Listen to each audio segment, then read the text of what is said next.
Hi అండి. ఎలా ఉన్నారు అందరూ? బాగున్నారని ఆశిస్తున్నాను. ఈ వీడియోలో మొదటి రోజు అలంకరణ, పూజా విధానం గురించి చెప్పుకోబోతున్నామండి. మీ అందరికీ ముందుగా దేవీ నవరాత్రుల శుభాకాంక్షలండి. మనకి ఈ సంవత్సరం 2025లో దేవీ నవరాత్రులు 11 రోజులు వచ్చాయండి. దానిలో మొదటి రోజు నేను ఎలా పూజ చేసుకున్నానో మీకు ఈ వీడియోలో చూపిస్తానండి. ముందుగా పీఠం ఏర్పాటు చేసుకున్నానండి. దాని మీద క్లాత్ వేసుకుని కొన్ని బియ్యం వేసుకున్నానండి.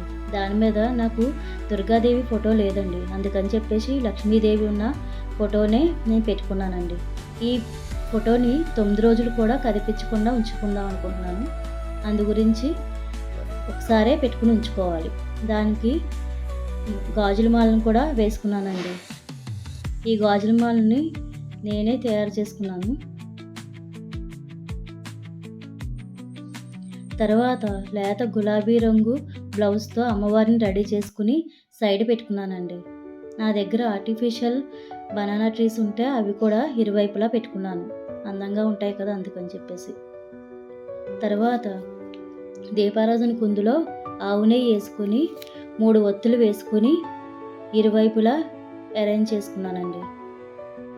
దీపబ్రహ్మం పరమజ్యోతి అంటారు కదా, ముందుగా దీపకుందుల్ని రెడీ చేసుకోవాలి. అందుకని చెప్పేసి నెక్స్ట్ వినాయకుడు స్టాండ్స్ ఉన్నాయండి నా దగ్గర.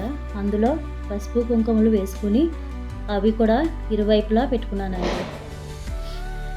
దేవీమాత దగ్గర పసుపు కుంకుమ ఉంచుకుంటే చాలా మంచిది కదా, అందుకని మనం దేవి పూజని ఎలా అందంగా చేసుకుంటామో అలాగే మనం కూడా అంత అందంగా రెడీ అయ్యి పూజని చేసుకోవాలండి. నా దగ్గర వెల్కమ్ డాల్స్ ఉంటే వాటిని దీపారాధన కింద యూజ్ చేద్దామని చెప్పేసి దాంట్లో కూడా నెయ్యి వేసి ఒత్తులు వేసుకొని పెట్టుకున్నానండి. దాని తర్వాత నా దగ్గర కామాక్షి దీపం ఉంటే దాన్ని కూడా పెట్టుకున్నానండి. శ్రీ బాలా త్రిపుర సుందరి దేవికి ప్రీతికరమైన బెల్లం పరమాణం రెడీ చేసుకుని పూజలో నివేదించడానికి పెట్టుకున్నానండి.